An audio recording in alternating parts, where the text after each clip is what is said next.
أعوذ بالله من الشيطان الرجيم. بسم الله الرحمن الرحيم. الحمد لله رب العالمين، والصلاة والسلام على سيد المرسلين أبي القاسم محمد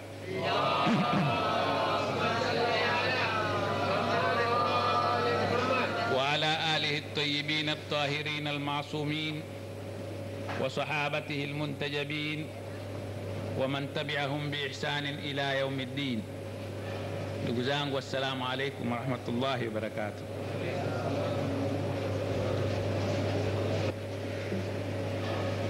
Jana tulizungumza habari ya mwanamke alivyokuwa kabla ya Uislamu na Uislamu ulivyokuja kumwokoa na kumwekea heshima alikuwa amenyang'anywa.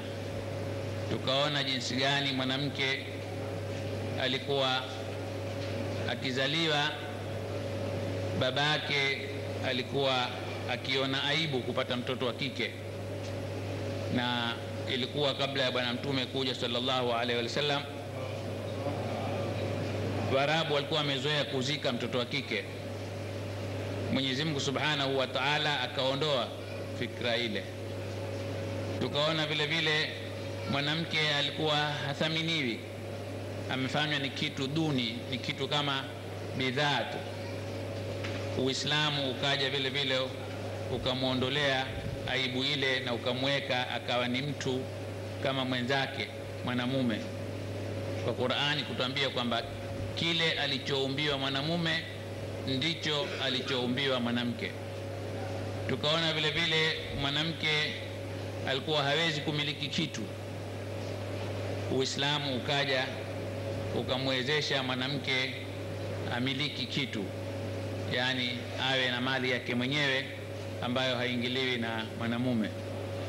Tukaona vile vile namna gani mwanamke alikuwa harithi kabla ya Uislamu. Tukaona Uislamu umekuja ukamweka mwanamke katika daraja ya kuweza kurithi kama wanavyorithi wanaume kwa sehemu zao taban. Na vile vile tukaona namna gani mwanamke alikuwa hana shakhsia yake mwenyewe, hana personality yake mwenyewe. Uislamu ukaja ukampa mwanamke personality yake mwenyewe, na mwanamke alikuwa hana chake mwenyewe, chake ni cha mume wake, na Uislamu ukamletea heshima ya mwanamke kuwa na chake mwenyewe. Jambo jingine ambalo kabla Uislamu mwanamke alikuwa akifikiriwa ni shetani. Kazi yake ni kumpoteza mwanamume, na baadhi ya dini nyingine zaamini mwanamke ndiye alikuwa chanzo, ndio the origin of sin, ndio chanzo cha dhambi. Lakini Qur'ani inavyotuonesha, yaonesha kwa kuwa shetani ndiye anayepoteza mtu, si mwanamke. Kwa sababu Qur'ani yatuonesha kwamba shetani alipojaribu kupoteza watu aliyatelezesha Adam na Hawa, kama ilivyo katika Qur'ani katika sura ya 7 aya 20. Mwenyezi Mungu asema fawaswasa lahuma shaitanu anha, wasiwasi Mwenyezi Mungu shetani aliwatia wote wawili Adam na Hawa, na alipotaka kuwa ghuri katika ilivyo katika suratul Araf aya 22, fadallahuma bighururin, wote wawili aliwaghuri, aliyadanganya shetani. Kwa hivyo mwanamke na mwanamume wote walikuwa wamepatwa na shetani, si mwanamke kuwa ndio mwanzo wa dhambi. Kisha vile vile kulikuwa na itikadi kwamba mwanamke hawezi kwenda peponi, na hata akifanya amal hapati thawabu. Mwenyezi Mungu Subhanahu wa Ta'ala katika Qur'ani akaondoa fikra hiyo kwa kutuambia katika sura ya 3 Ali Imran aya ya 195, fastajaba lahum rabbuhum anni la udhi'u amala amilin minkum min dhakarin au untha ba'dukum min ba'd. Yani Mwenyezi Mungu Subhanahu wa Ta'ala akawakubalia ombi lao, akawahakikishia kwamba anni la udhi'u amala amilun minkum, mimi sipotezi amali ya yoyote ambaye amefanya amali hiyo katika nyinyi, min dhakarin, awe ni mwanamume, au untha, au mwanamke. Yani Mwenyezi Mungu Subhanahu wa Ta'ala katika amal anamlipa mwanamume kama anavyomlipa mwanamke, hakuna tofauti, kutegemea ile ikhlasi yako katika amali yako. Lakini vile anavyofanya mwanamume akalipwa na Mwenyezi Mungu, ndivyo anavyofanya mwanamke akalipwa na Mwenyezi Mungu. Hivi ndivyo tunavyoelezwa katika Qur'ani. Na Mwenyezi Mungu Subhanahu wa Ta'ala kama tulivyoona jana akatueleza uhusiano wetu sisi na wanawake kwamba ni hunna libasul lakum wa antum libasul lahun, sisi na wao ni vazi, yataka tuvaane. Kisha kuja kwenye haki, Mwenyezi Mungu Subhanahu wa Ta'ala katika suratul Baqara aya ya 228 ametuambia walahunna mithlu alladhi alayhinna bilma'ruf walirrijali alayhinna daraja. Haki alionayo mwanamke kwa mwanamume ndiyo haki alionayo mwanamume kwa mwanamke. Jukumu alilonalo mwanamume kwa mwanamke ndilo jukumu alilonalo mwanamke kwa mwanamume. Yani haki wanazo sawa. Kisha Mwenyezi Mungu asema katika Qur'ani walirrijali alayhinna daraja, wanaume wana daraja moja juu ya mwanamke. Mwenyezi Mungu Subhanahu wa Ta'ala, mwanzo tulipoanza kuzungumza mambo haya, tuliona kwamba yeye ndiye aliyetuumba sisi, akatuumba wanaume na wanawake. Kisha Mwenyezi Mungu Subhanahu wa Ta'ala ndiye alimpa maumbile mwanamke yale maumbile alionayo, na mwanamume akampa maumbile yake. Mwanamume akapewa maumbile yake na mwanamke akapewa maumbile yake, na kutokana na maumbile yao akawapa kazi zao, na kutokana na kazi zao akawapa jukumu lao, na kutokana na jukumu lao akawapa haki zao. From their nature, their respective natures, they had their functions, and from their functions they had their responsibilities, and from their responsibilities they had their rights, respective rights. Mwanamke ana rights zake, mwanamume ana rights zake. Lakini hapa Mwenyezi Mungu Subhanahu wa Ta'ala amesema kwamba mwanamume ana daraja moja juu ya mwanamke ambayo amezidi. Ipi? Daraja ya kuwa mwanamume ndiye atakayekuwa kiongozi. Mwenyezi Mungu Subhanahu wa Ta'ala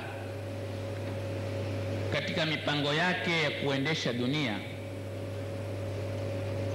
ameweka mipango, intidham. Hata Imam Ali alayhi salam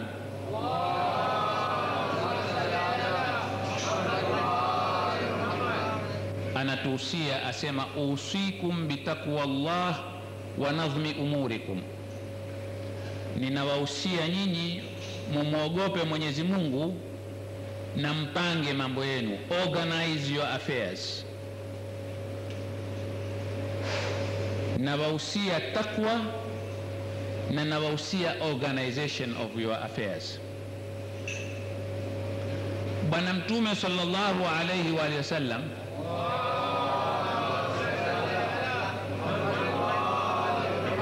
anatuambia popote mnapokuwa, hata mkiwa watu wawili, mmoja katika nyinyi wawili mchagueni awe ni kiongozi. nyinyi watu wawili mkubaliane nani atakuwa kiongozi aendeshe mambo.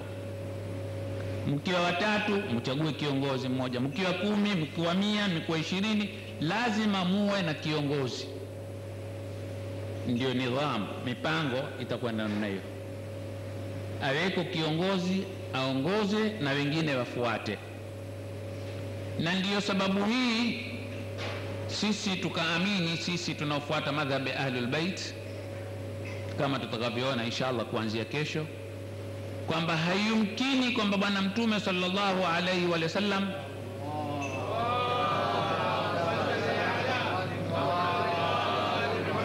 ameondoka duniani bila kuacha mausio ya nani ataongoza,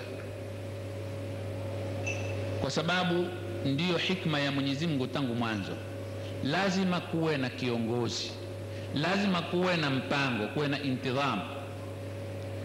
Sasa na katika nyumba,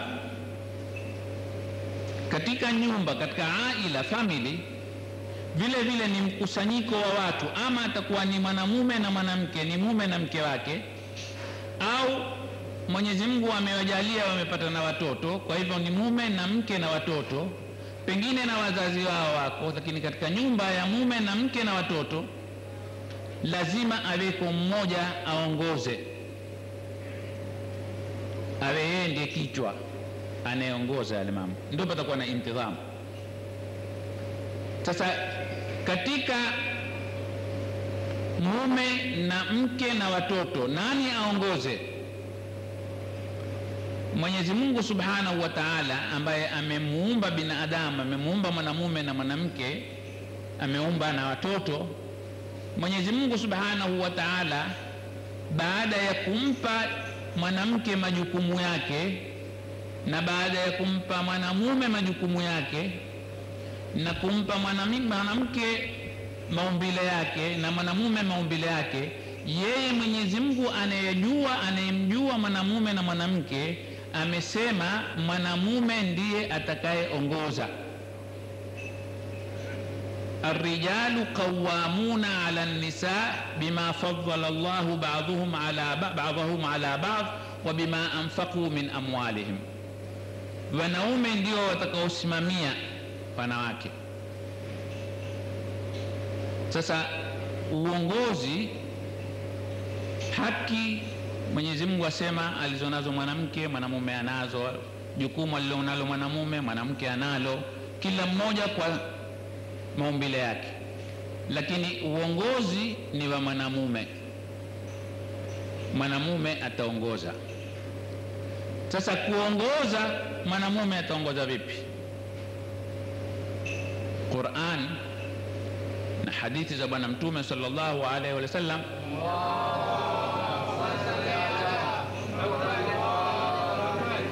zatufundisha kwamba jambo lolote linaloendeshwa la jamii liendeshwe kwa kushauriana. Wa amruhum shura bainahum, na mambo yao yanakwenda kwa kushauriana. Qur'ani inatuambia. Kwa hivyo hata Bwana Mtume sallallahu alaihi wa sallam ameamrishwa na Mwenyezi Mungu Subhanahu wa Ta'ala katika Qur'ani, washawirhum fil amri, washauri watake shauri, omba shauri kwa masahaba katika mambo yao. Kisha fa idha azamta fatawakkal ala Allah, ukiamua wewe, uamuzi ni wa Bwana Mtume sallallahu alaihi wa sallam, uongozi ni wa Bwana Mtume sallallahu alaihi wa sallam, lakini shauriana nao. Kisha ukishasikiza maoni, ikitokea mwisho kabisa pakitaka kukata shauri ni lako wewe Muhammad. Sasa hali kadhalika Qur'ani yatufundisha kwamba katika nyumba kiongozi ni mume, lakini mume awe akishauriana na mke wake na hata watoto wake katika kuendesha mambo ya kinyumbani. Kuna baadhi ya mambo mwanamume atasikiza zaidi mawazo ya mwanamke, kwa sababu mwanamke ni area yake, ni field yake ile, aelewa zaidi.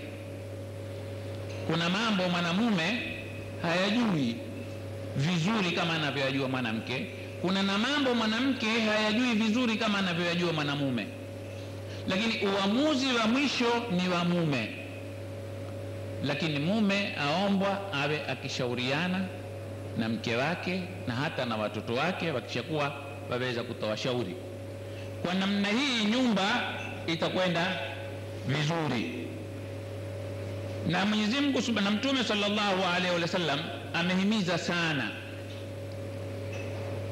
kwa waume baada ya kupawa madaraka ya uongozi, amehimizwa sana awatazame wanawake.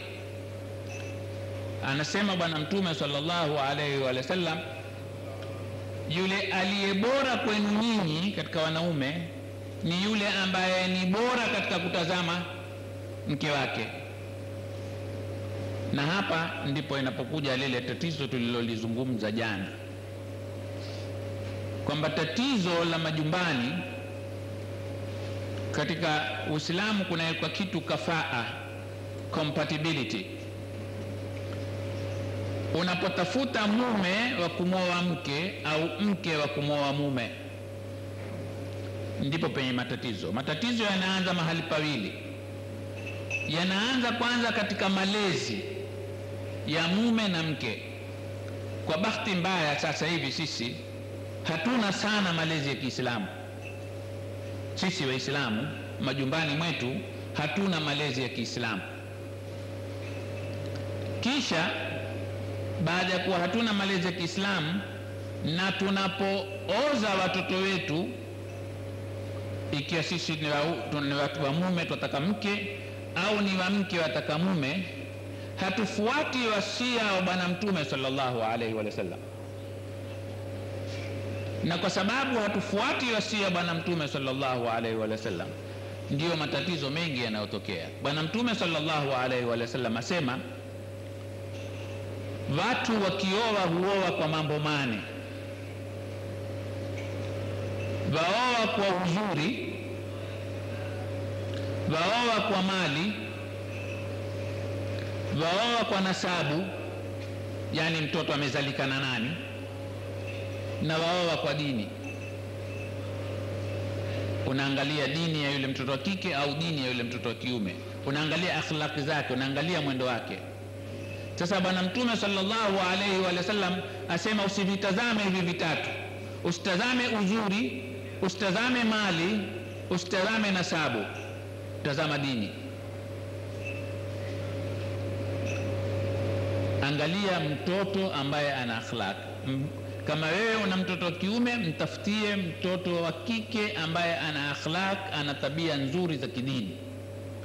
Na kama wewe ni mwanamke, mtafuta mume, mtafute mume mwenye akhlaq, mwenye tabia nzuri za dini, mwenye haya, mwenye heshima. Yule ndiye ambaye utamwoza mtoto wako. Waswahili wana msemo wao pia, wasema kwa kuwa ukimwoza mtoto wako, mtu huoa nyumba haowi mke, na mtu huolewa na nyumba haolewi na mume. Yani uangalie family ya kule unakompeleka mtoto wako ni watu barabara, na wao waangalie ni watu wana akhlaq, wana tabia nzuri. Sasa hii yatufahamisha nini? Yatufahamisha kama tunataka kufaulu katika jamii yetu, sisi katika jamii zetu kila mmoja ajaribu awe uenda mwendo sera ya dini, ili tukija kitaka kuoza watoto wetu, kiwa ni waume tunataka wapa wake au wake tunataka wapa ume, tuwe hatuna tabu ya kupata nyumba nzuri za kuozana, za kuwaozesha watoto wetu. Haya ndiyo mafunzo ya dini. Sasa tukifuata mambo kama haya, kwa sababu ukifuata uzuri, ukiwa umemwoa mtu kwa sababu ya uzuri, uzuri ni kitu ambacho chaweza kutoweka. Umemwoa mtu kwa sababu ni mzuri, kesho ameungua au ameanza kuzeeka, uzuri wake umepotea. Kama wewe umefuata uzuri, uzuri ukiondoka na mapenzi yataondoka. Kama wewe umefuata mali, ina maana mali yakiondoka na mapenzi yataondoka. Au yakipata penye mali zaidi, kwa sababu anachofuata ni mali, atakwenda kwenye mali zaidi, kwa hivyo mapenzi yataondoka kwenye mali kidogo. Sasa Mtume sallallahu alaihi wasallam asema wewe angalia mwenye dini, mwenye akhlaq za kidini, ndio muoze binti yako. Hadhuru awe maskini awe vyovyote, lakini maadamu ana dini, pale ndio mweke binti yako au mweke mtoto wako. Sisi siku hizi sivyo tunavyofanya. Sisi ikiwa wewe ni tajiri, lazima mtoto wako akaolewe na tajiri. Money goes where money is. Ikiwa wewe manake ni mtu patajika katika community, lazima na mtoto wako akaolewe na mtu Pengine kuna mtoto ambaye si lakini ana akhlaq, ana tabia nzuri, mtoto wako atapata mtu mzuri, yule waona hafai. Lazima wewe upate mtu ile daraja yako. Daraja yako anakuja na kibri chake naye. Ndio majumba yetu yakawa siku hizi hayatulii. Hakuna siku hizi watu kuangalia akhlaq za mtoto, kupeleleza akajua tabia zake ni nzuri, akija mtu asukumizwa tu. Sasa mambo ya namna hii yanaangusha majumba, yanakuwa na msukosuko sana. Sasa Bwana Mtume sallallahu alaihi wasallam atueleza hasa kwa upande wa mwanamke, baada ya kuwa mwanamume amepewa madaraka, amepewa uwezo wa kuwa yeye ndiye kiongozi wa family, asema tuwatazame sana wanawake, kwa sababu Mwenyezi Mungu amekupa wewe mume uwezo, amekupa uamuzi. Sasa Bwana Mtume sallallahu alaihi wasallam akufundisha kwamba wewe kama mume pengine huenda ukasaidia zaidi upande wa mwanamume. Sasa Bwana Mtume sallallahu alaihi wasallam asema katika kutoa, asema sawu baina auladikum fil atiya, fanyeni usawa katika kuwapa watoto wenu. Falau kuntu mufaddilan ahadan, lau mimi ningekuwa ni mwenye kumpendelea mmoja zaidi nikamfadhilisha mwingine kuliko mwingine, la faddaltu nisa, ningemfadhilisha mwanamke, ningekwambia muangalie mwanamke zaidi, kwa sababu yeye hakupewa ule uzito uliopewa wewe mwanamume. Na akasema tena Bwana Mtume sallallahu alayhi wa alihi wasallam, man wulidat lahu imratun falam yu'dhiha wa lam yahumha wa lam yu'thir waladahu alayha adkhalahu Allahu biha aljanna. Yoyote ambaye amepata mtoto wa kike na asimuudhi na asimdunishe na asimpendelee mtoto wa kiume juu ya mtoto wa kike, basi Mwenyezi Mungu atamtia peponi. Hivi ndivyo Bwana Mtume sallallahu alaihi wa sallam anavyotuni. Na wewe mwanamume ambaye umepewa madaraka hayo, ukumbuke mwanamke wa Mwenyezi Mungu naye amemweka daraja gani. Mathalan wewe kama mume, Mwenyezi Mungu amesema wewe ndiye ar-rijalu qawwamuna 'ala an-nisaa, wewe ndiye manager wa familia yako. Lakini ujue na yule mke wako ni mama wa watoto. Watoto wameambiwa nini? Mwenyezi Mungu Subhanahu wa Ta'ala anavyoleta, ili wewe usije na fikra kwa kuwa wewe umeambiwa ndiye qawwamuna 'ala an-nisaa ukasahau na mwanamke ana sehemu yake, that a woman has her share. Wakati mmoja sahaba mmoja alikwenda kwa Bwana Mtume sallallahu alaihi wasallam, akamuuliza, ya Rasulullah, nani mwenye haki zaidi juu yangu kuliko wote? Bwana Mtume sallallahu alaihi wasallam akamwambia mamako. Akamuuliza, kisha nani? Bwana Mtume sallallahu alaihi wasallam akamwambia, kisha mamako. Akamuuliza, kisha nani? Bwana Mtume sallallahu alaihi wasallam akamwambia, kisha mamako. Akamuuliza, kisha nani? Bwana Mtume sallallahu alaihi wasallam akamwambia, kisha babako. Mama mara ngapi? 3. Kwa baba mara 1. Sasa uzito wa mwanamke kama mama, yule mke wako ujue ana uzito gani mbele ya watoto wenu kuliko wewe. Wewe umepewa madaraka haya, lakini mama ana mafungu matatu la radhi yao ya watoto kwa lako moja. Na ndio sababu hii tukaambia Bwana Mtume sallallahu alaihi wasallam akasema, aljannatu tahta aqdamil ummahat, pepo iko chini ya miguu ya mama. Mama ana umuhimu wake, na wewe kama baba una umuhimu wako. Mwenyezi Mungu Subhanahu wa Ta'ala kila mmoja amempa daraja yake. Sasa wewe katika Uislamu uelewe kwamba Mwenyezi Mungu Subhanahu wa Ta'ala amemtukuza mwanamke kiasi hichi ambacho nimesomea sasa hivi katika Qur'ani na katika hadithi za Bwana Mtume sallallahu alaihi wasallam. Sasa Uislamu katika kutekeleza haki hizi, katika kutimiza hii, walahunna mithlu alladhi alayhinna bilma'ruf walirrijali alayhinna daraja, na arrijalu qawwamuna ala an-nisa, na kuweka daraja hizi Mwenyezi Mungu kutokana na hii kila mmoja amemweka mahali pake. Lakini jambo la kukumbuka ni kwamba amewekwa hivyo mwanamke kwa sababu ya maumbile yake, lakini ana na haki zake ambazo amepewa na Uislamu vile vile. Mtoto wa kike mathalan, ikifisha wakati wa kumuoza, huwezi kumuoza wewe kwa mabavu, huwezi kumtumilia nguvu, lazima ruhusa yake ipatikane.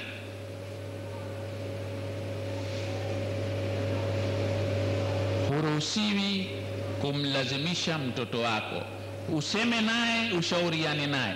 Na haya yarudia yale yale, kama mtoto umemlea vizuri tangu mdogo, umemfundisha dini vizuri, atazingatia maoni ya baba, kwa sababu dini itakuwa imemfundisha kwamba yeye kama mtoto wa kike au kama mtoto hata wa kiume bado hajakuwa na uzoefu wa kuamua mambo yeye mwenyewe, atashauriwa, lakini wako wanaojua maslaha yake zaidi, na wewe kama baba utamueleza, sio mimi nataka hivi ni hivi. Kaa uzungumze naye pamoja na mamake, umueleze kwa nini umempendelea pale unapompendelea. Na ikiwa tumemlea vizuri, tuambiwa katika dini kwamba yule mtoto akija akikukosea adabu wewe akiwa mtu mzima, huwa ni adhabu ile Mwenyezi Mungu akuadhibu ya wewe kuwa hukumpa malezi mazuri yule mtoto. Kama umempa malezi mazuri, akifika wakati wewe wataka kumtolea shauri lako, hawezi kukuvunja. Lakini kwa sababu wewe tangu mwanzo umehukumlea Kiislamu, akifika saa ile ndio wewe wataka kumnyosha, hanyoki. Sasa adhabu ile waipata wewe kwa sababu hukumlea vizuri yule mtoto tangu mwanzo. Kisha Uislamu umemwekea mtoto yule wa kike akiolewa, mahari yake ni mali yake, si mali ya babake wala si mali ya mamake wala si mali ya mume wake, ni mali ya yule mtoto wa kike, atayafanya anavyotaka yeye mwenyewe, ni haki yake, huwezi mzazi kumnyang'anya. Hizi ni katika haki ambazo amepewa mwanamke. Sasa katika mambo haya ya kuja, kuna jambo moja muhimu ambalo mara nyingi tuwalisahau. Mara nyingi sisi twasahau upande wa elimu ya wanawake. Bwana Mtume sallallahu alaihi wasallam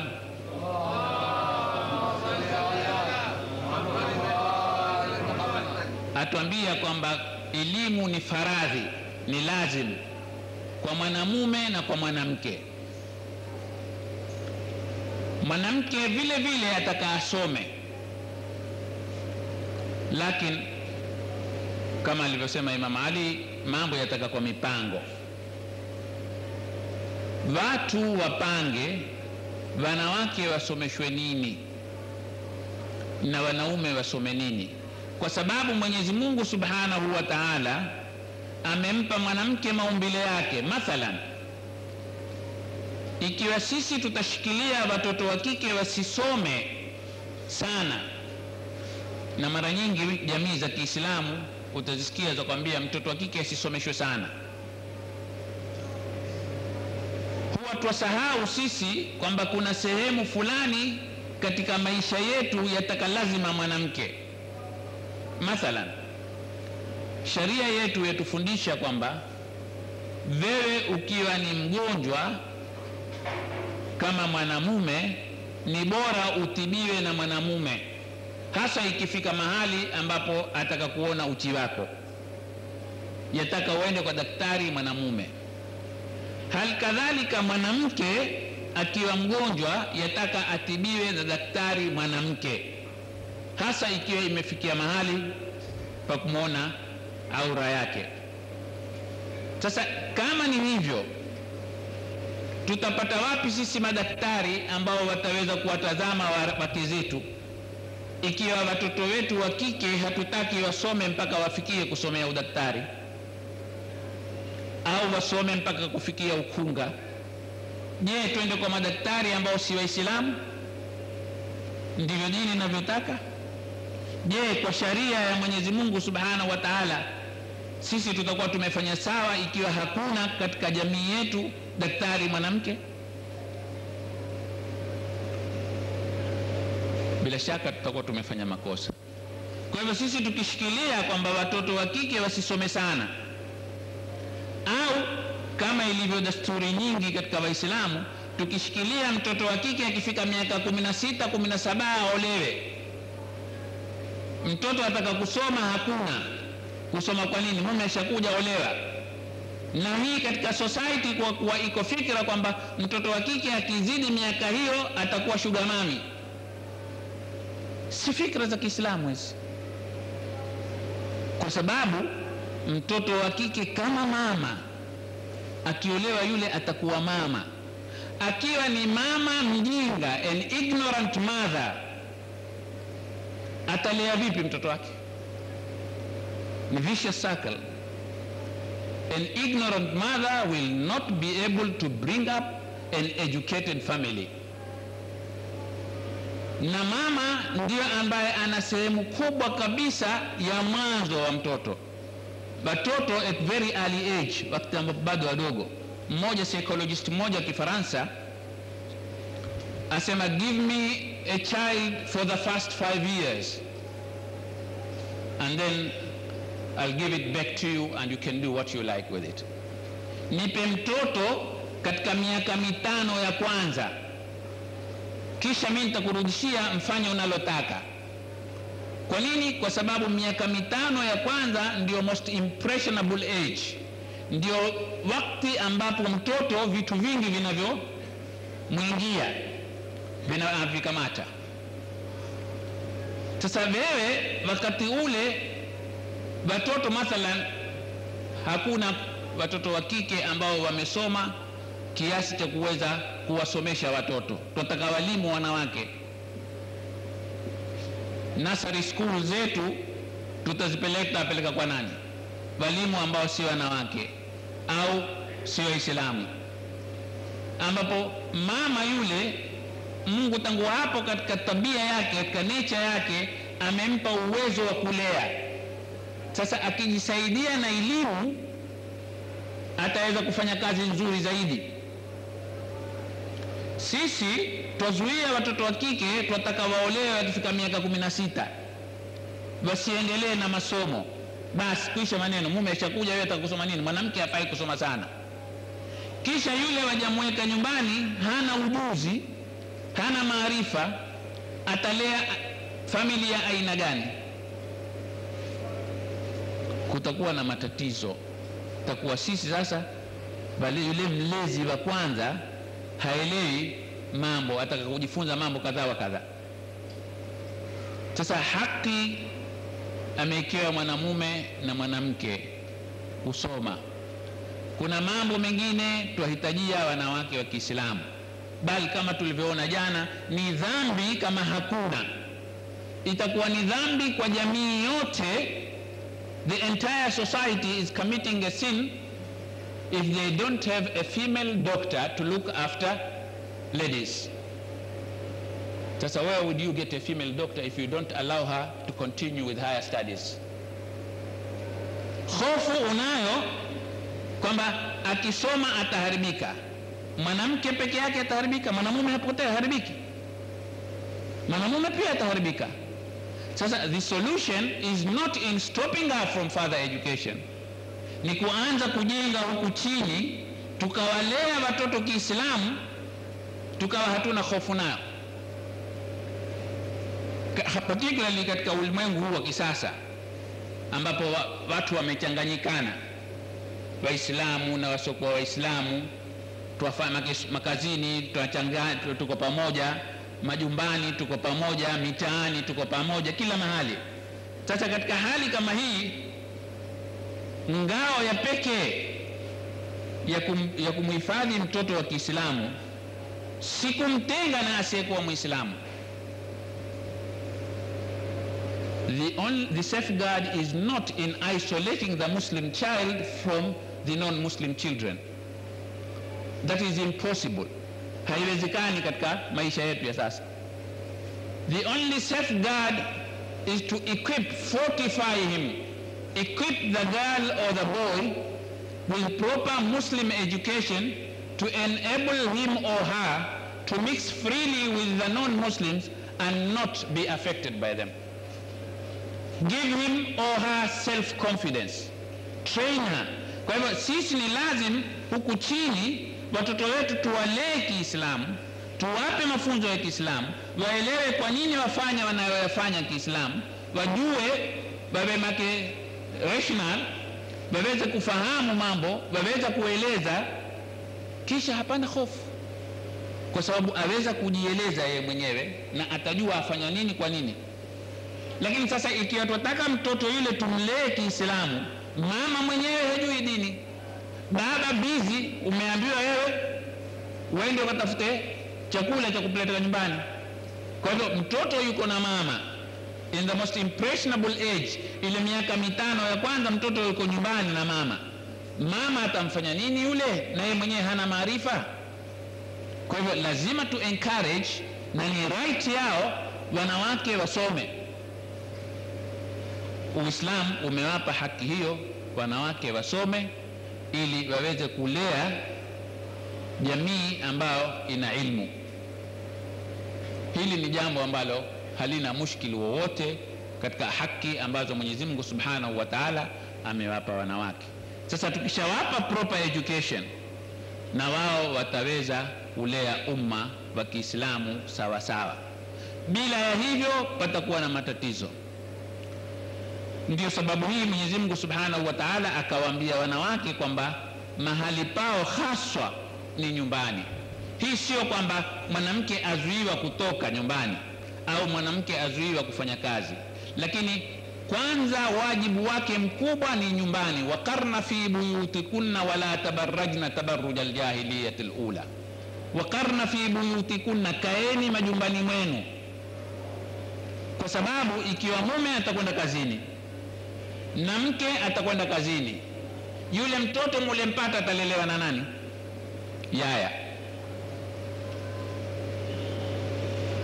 Yaya ndiye atakayemlea mtoto, na wamjua yule yaya ana background gani, ana khalfia gani, atamlea vipi mtoto wako. Kama hamjui mayaya walea vipi watoto, watu wafuate tu mayaya wale wanaotoka na watoto, waangalie pale wanapocheza watoto wakaa nao vipi, kisha utajua hasara. Zile pesa unazopata wewe as a working lady together your husbands, ile damage that is done to the child psychologically, huwezi kuilipa kwa pesa unazopata. The damage is far greater than the income you are getting. In actual fact, you are paying the salary to destroy your child. Badala ya wewe kusema mimi nitakaa, Mwenyezi Mungu ameniumba mimi kama mama, si aibu wewe kukaa ndani ya nyumba ukatunza nyumba yako na mume akaenda kafanya kazi. Bora kuweko na ile mutual respect, mume ajue mke wake ana contribute nini katika welfare of the family, na mke aelewe mume wake contribute nini katika welfare of the family. Ikipatikana hii mutual respect baina ya mume na mke, tutaweza kukuza family very healthy na educated.